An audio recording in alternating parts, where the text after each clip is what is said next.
அண்மை செய்தியை பார்த்து வருகிறோம். இதற்கு முன் நடந்திராத வகையில் ஈரான் மீது தாக்குதல் நடத்தப்படும் என்று அமெரிக்க அதிபர் ட்ரம்ப் எச்சரிக்கை விடுத்துள்ளார்.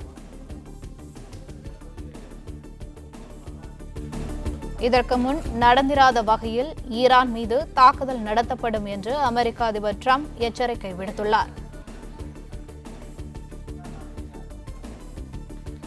உயர்தலைவர் கமேனி கொல்லப்பட்டதற்கு பழிவாங்கும் விதமாக துபாயில் ட்ரோன்களை ஏவுகணைகளை தாக்கி ஈரான் தொடங்கியுள்ள நிலையில் இதற்கு பதிலடியாக இதற்கு முன் நடந்திராத வகையில் ஈரான் மீது தாக்குதல் நடத்தப்படும் என்று அமெரிக்க அதிபர் ட்ரம்ப் எச்சரிக்கை விடுத்துள்ளார். இதுகுறித்த கூடுதல் விவரங்களை எமது செய்தியாளர் ராஜகுமரன் வழங்க கேட்கலாம். வணக்கம் ராஜகுமரன், இதுகுறித்த மேலும் கூடுதல் விவரங்களை சொல்லுங்கள்.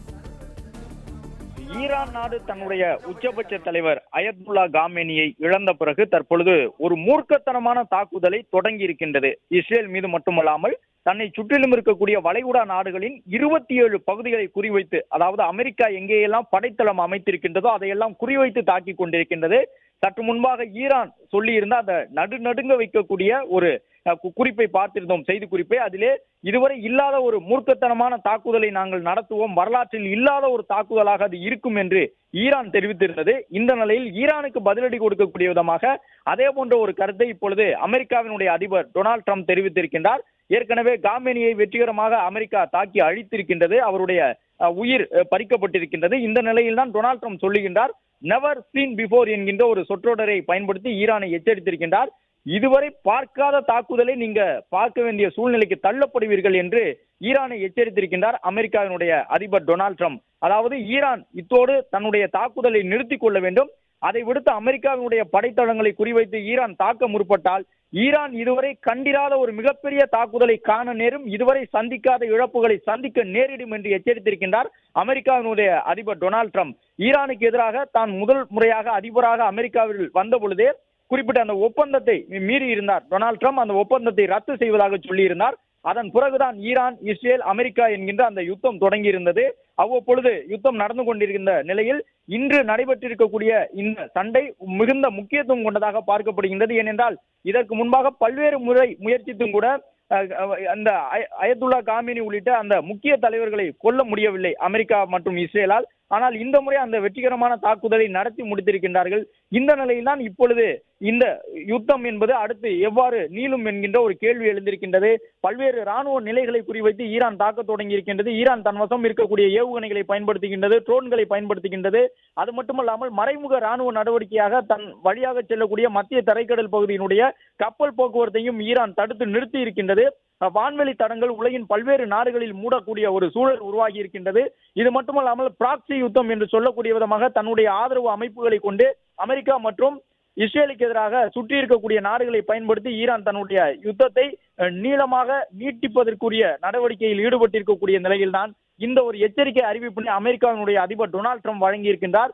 இதற்கு முன்பாக பல்வேறு முயற்சிகள் அமெரிக்காவால் இஸ்ரேலால் எடுக்கப்பட்டது. ஆனால் அயத்துல்லா காமேனியை நெருங்கக்கூட முடியவில்லை. அவரை நோக்கி எந்த ஏவுகணை செலுத்தப்பட்டாலும் அவற்றை வானிலேயே தடுத்து மறித்து அழித்து விட்டார்கள். ஆனால் இந்த முறை அந்த பாதுகாப்பு அமைப்புகளை மீறி இஸ்லாமிய புரட்சிகர காவல்படை என்கின்ற ஒரு பிரத்யேக பாதுகாப்பு அமைப்பு அயத்துல்லா காமேனியை சுற்றிலும் எப்பொழுதும் இருந்த பொழுதும் கூட அதையெல்லாம் கடந்து நேற்றைய தினம் இந்த வெற்றிகரமான தாக்குதலை நடத்தி முடித்து இன்று அதிகாலை உலக நாட்டுக்கு அந்த செய்தியை வழங்கியிருந்தார்கள்.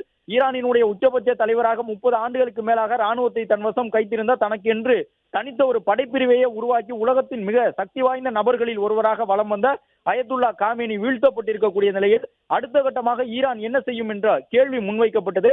ஆனால் ஈரான் அதற்கு எதிராக, காமேனியை வீழ்த்தியதற்கு எதிராக கோபம் கொண்டு இப்பொழுது உலகத்தின் பல்வேறு பகுதியில் இருக்கக்கூடிய அமெரிக்க ராணுவ நிலைகளை தாக்க தொடங்கி இருக்கின்றது. ஏற்கனவே ஈரான் சொன்னதை போன்று இதுவரை இல்லாத ஒரு தாக்குதலை, வரலாற்றில் இதுவரை நீங்கள் பார்க்காத தாக்குதலை பார்க்க போகின்றீர்கள் என்று ஈரான் சொல்லியிருந்தது. அதே போன்று அமெரிக்காவினுடைய அதிபரும் ஈரானுக்கு அதன் மொழியில் புரியக்கூடிய விதமாகவே அந்த மொழியில் பதிலடி கொடுத்திருக்கின்றார். நீங்களும் இதற்கு முன்பு பார்க்காத தாக்குதலை பார்க்க நேரிடும், உடனடியாக தாக்குதலை நிறுத்திக் கொள்ளுங்கள் என்று ட்ரம்ப் எச்சரித்திருக்கின்றார். எனவே இது 3 நாடுகளுக்கு இடையிலான, அதாவது அமெரிக்கா மற்றும் இஸ்ரேல் ஒரு பக்கம் நிற்கின்றது, ஈரான் ஒரு பக்கம் நிற்கின்றது.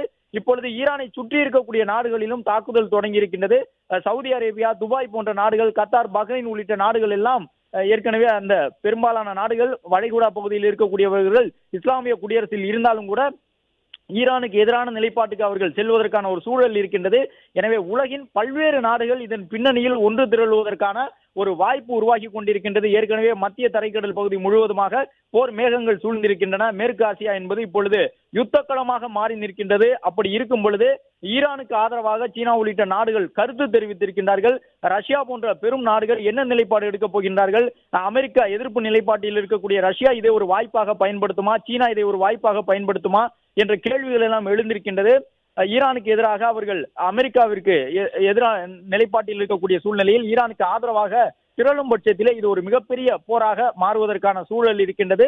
இதை ஐக்கிய நாடுகள் சபையின் மூலமாக தடுத்து நிறுத்துவதற்கான முயற்சியிலே இந்தியா உள்ளிட்ட நாடுகள் ஈடுபட்டிருக்கின்றன. அந்த முயற்சிக்கு எவ்வளவு பலன் கிடைக்கும் என்பது தெரியவில்லை. ஆனால் இப்பொழுது வரை அமெரிக்கா மற்றும் ஈரான் இடையிலான வார்த்தை போரும் தொடங்கி இருக்கின்றது. இரண்டு நாடுகளும் ராணுவத்தின் மூலமாக நேருக்கு நேர் தாக்க தொடங்கி இருக்கின்றார்கள். ராணுவ நிலைகள் குறிவைக்கப்படுகின்றன. ஈரான் அனுப்பியிருந்த பல்வேறு ட்ரோன்கள், ஏவுகணைகள் வானத்திலேயே தடுத்து நிறுத்தப்பட்டாலும் கூட பல்வேறு இடங்களிலே அமெரிக்காவினுடைய ராணுவ தளங்கள், கடற்படை தளங்களிலே அது வெற்றிகரமாக விழுந்து வெடித்து சிதறி இருக்கின்றது. பெரிய கருமேகங்கள் சூழ துபாய் உள்ளிட்ட பஹ்ரைன் உள்ளிட்ட இடங்களில் இருக்கக்கூடிய அமெரிக்க ராணுவ தளங்கள் காட்சியளிப்பதை பார்க்க முடிகின்றது. எனவே பதிலடி தாக்குதலில் ஈடுபடாமல் இருப்பது நல்லது என்கின்ற ஒரு எச்சரிக்கை அறிவிப்பினை ஈரானுக்கு வழங்கி இருக்கின்றார் அமெரிக்காவினுடைய அதிபர் டொனால்ட் ட்ரம்ப்.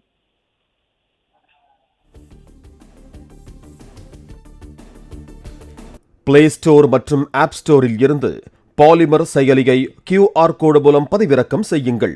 செய்திகளை உடனுக்குடன் பெறுங்கள்.